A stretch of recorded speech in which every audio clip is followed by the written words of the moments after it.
Besi të përshëndes. Ajde të përshëndes, në fakt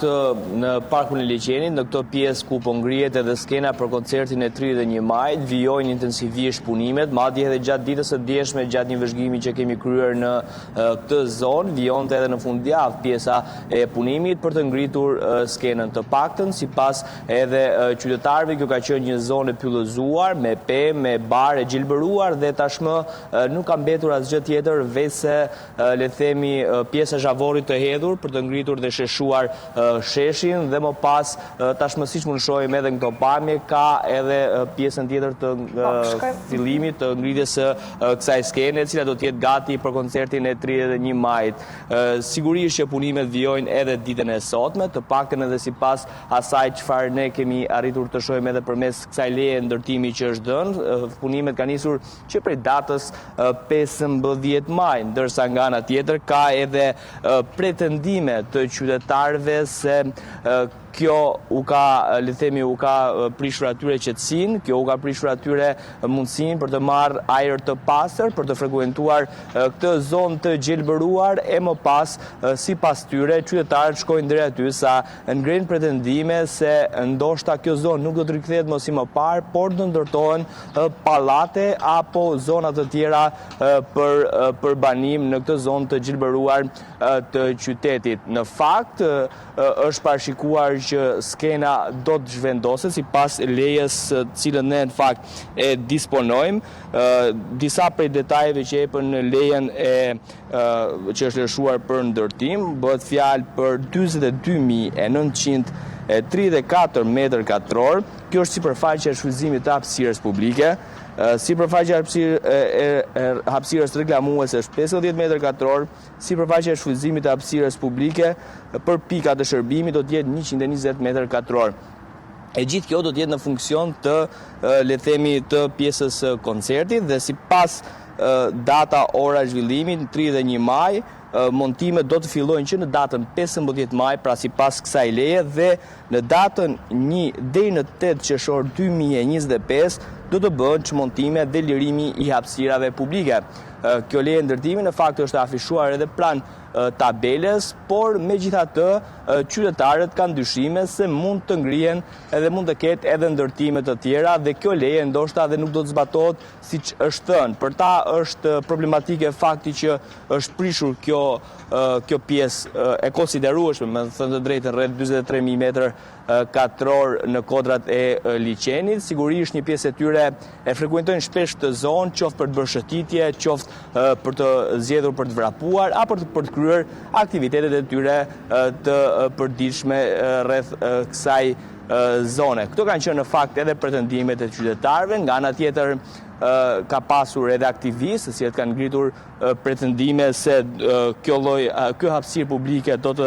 përdoret edhe për gjëra të tjera, pra që thash pak më herët. Një ndër to ka qenë edhe aktivisti Andi Tepelena përmes rrjeteve sociale, i cili ka denoncuar se kjo është e gjitha në shërbim të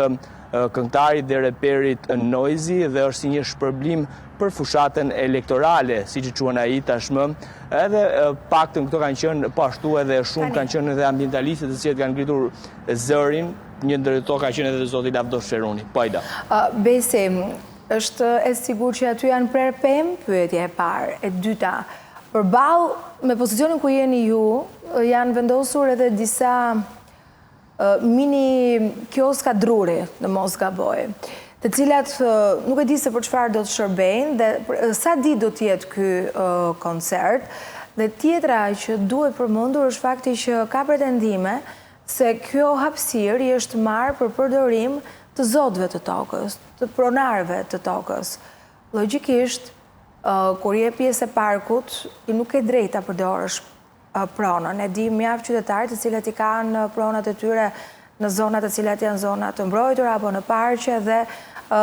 nuk mundet që ti përdorin. Nuk e di nëse ke arritur të komunikosh çfarë realisht ka ndodhur, a kanë pretendime pronarët, çfarë kanë thënë nga bashkia. Pra, njëherë do të vërtetojmë nëse këtu vërtet janë prerë pemë. Të paktën në fakt referuar edhe asaj se çfarë thonë vetë qytetarët, të paktën pretendojnë që në këtë zonë kjo ka qenë zonë e gjelbëruar dhe pyllëzuar, ka pasur prem pra në këtë vend ku të sipërfaqe ku po ngrihet kjo skenë. Sa i përket komunikimit, edhe ditën e djeshme kam tentuar që të komunikojnë fakt me Bashkinë e Tiranës, po ashtu kemi dërguar edhe një shkresë përmes emailit me Bashkinë e Tiranës, shkresë e cila ende nuk ka marrë përgjigje për detajet e këtij projekti. Ajo çfarë bie në sy Aida është se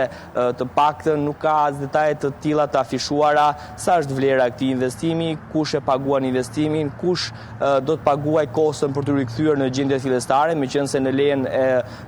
lejen që është dhënë përkatëse thuhet që do të kthehet në gjendjen fillestare pas përfundimit. Pra,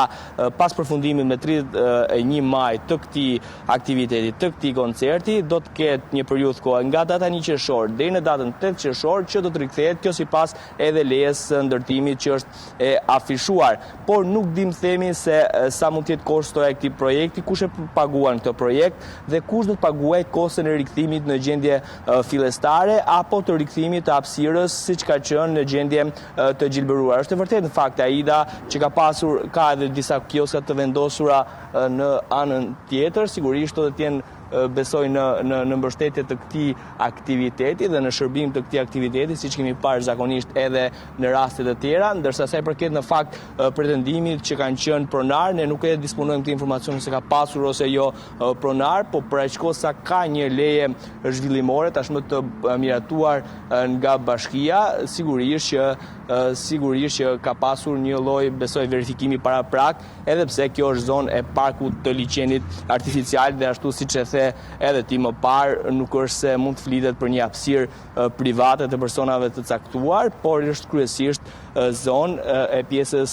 së liçenit. Në fakt, Aida për të rikthyer edhe një herë tjetër thelbit, vetë qytetarët kanë qenë ata që janë të indignuar në fakt për situatën, kryesisht ata që frekuentojnë më shpesh këtë zonë, qoftë për të shëtitur apo të vrapuar, dhe ju duket absurde se si për një koncert arrihet dhe prishet një sipërfaqe e konsiderueshme tokë e pyllëzuar dhe gjelbëruar sipas tyre, kur të paktën qytetarët janë shprehur edhe në intervista të tjera që ne kemi bërë më herët, janë shprehur se ka mjaft vende të tjera ku mund të kryhet apo vende të sheshe të mëdha dhe sheshe të mjaftueshme për të kryer aktivitete, dhe sipas tyre nuk duhet zgjidhej pikërisht kjo zonë e gjelbëruar për të bërë këtë katastrofë midisore siç paktën e quajnë vetë qytetarët apo edhe ambientalistët të cilët ne në fakt kemi intervistuar më herët, por duhej që të bëheshin në sheshe të tjera, në hapësira të tjera publike, të cilat ka mjaftueshme në Tiranë për të bërë edhe koncerte të kësaj natyre, ku do të jetë reperi noise dhe sigurisht edhe DJ të tjerë ndërkombëtar. Në zemër të parkut është amfiteatri, aty janë bërë historikisht koncertet, edhe i restauruar në fakt. Edhe është një nga zonat. Po, Aida, në fakt edhe pjesa amfiteatrit në pjesën e brendshme të liçenit është një nga zonat në të cilën në fakt janë bërë vazhdimisht aktivitete qoftë të këngëtarëve, qoftë edhe aktivitete të Bashkisë së Tiranës që kanë qenë, le të themi, me qëllim artistik në këtë zonë. I cili është i vendosur konform gjithë rregullave dhe në mes të pyllëzimit, ndërsa nga pamja që unë po shikoj, këtu nuk është çështja e një ndoshta, në lind pikpyetja e një koncerti, i cili do të zhvilloj dhe do të jetë vetëm një natë në mos gaboj. Ideja është që ne nga pamja shikojmë që aty ka jo vetëm zhavor, po duket në një pjesë si e betonizuar deri diku. Pyetja që lindë është për çfarë do duhesh që të priheshim pemën dhe të shkonim deri në këtë pikë? Sigurisht, në fakt, këtë përgjigje pyetje do të ishte mirë që ta jepte Bashkia e Tiranës, në fakt, Aida, dhe edhe pse në fakt në lejen ndërtimore citohen edhe, le themi, ligjet mbi të cilat është dhënë kjo leje për zhvillim, që të paktën supozohet që është leje e përkohshme, por sigurisht a do të ishte më mirë që të bëjnë në një zonë tjetër dhe jo në këtë zonë, sigurisht përgjigjet do të japë edhe Bashkia e Tiranës, si institucioni i cili ka miratuar. Po, mos është projektuar si një plan B për të vijuar sërisht me aktivitete kulturore, dhe këtë se dim, sa kohë që nuk ka një përgjigje, por antarët e Këshillit Bashkiak, çfarë thonë? Në lejen zhvillimore të paktën që është afishuar, nuk përmendet në asnjë moment një plan B, pra që pas përfundimit këtij koncerti mund të përdoret ndryshe. Por i vetmi plan të paktën në lejen zhvillimore që është i afishuar është se do të përdoret në datën 31 maj, pra për koncertin e datës 31 maj, dhe nga data 1 qershor deri në datën 8 qershor do të jetë koha në cilën të gjithë këto struktura kryesisht metalike të ngritura do të hiqen nga Parku i Liçenit dhe do të në gjendjen fillestare. Në fakt është bërë një, le të themi, investim i madh, mund të them, për shkak se është sheshuar gjithë zona, është mbuluar me zhavor, nga ana tjetër ka strukturat metalike të cilat do t'i shërbejnë koncertit, pra dukshëm është pjesa e skenës, të paktën siç mund shohim edhe në këto pamje të drejt për drejta, ndërsa nga ana tjetër, siç mund shohim, ka dhe një numër të madh punonjësish, po ashtu edhe mjetesh të tonazhit të rënd, të cilat janë në këtë pjesë dhe punojnë thuajse pa pushim për gjatë gjithë ditës, në fakt, për të ngritur skenën, për të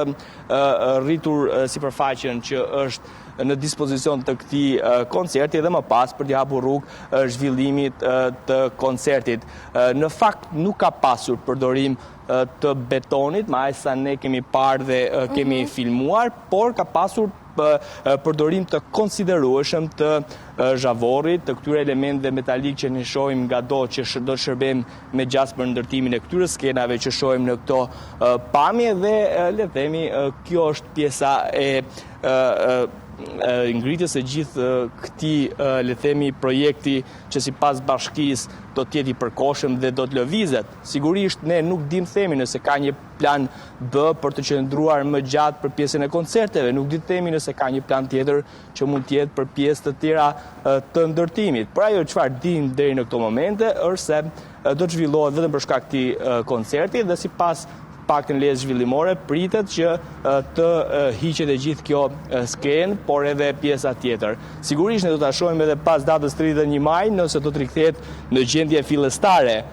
parku, nëse do të lëvizet të gjithë pjesa e zhavorit dhe nëse do të rikthehet zona gjilbëruar për gjithë qytetarët e kryeqytetit. E qartë, pra janë disa gropa cilat siç duket po i mbushjen edhe po e nivelojnë. Mbetet që autoritetet të kthejnë një përgjigje për atë se çfarë po ndodh. Në fund të ditës janë institucione të cilat janë administrojnë edhe këto prona sikurse është parku dhe mbetet për të parë në ditët në vijim, dënorët në vijim të gjatë ditës sotme, do të marrin një përgjigje pikërisht për këtë ndërhyrje në zemër të liçenit të parkut, të liçenit artificial. Besi, unë të falenderoj për gjithë sa solle në vëmendje. Të përshëndes. Faleminderit.